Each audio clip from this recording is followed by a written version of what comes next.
Furniture doors can be mounted in 3 different positions in relation to the carcass. These are known as the mounting options.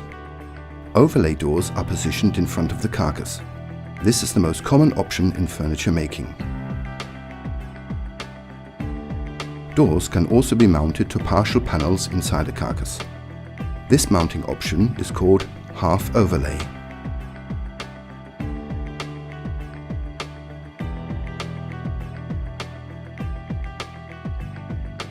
If the cabinet carcass surrounds the doors, the mounting style is referred to as being inset.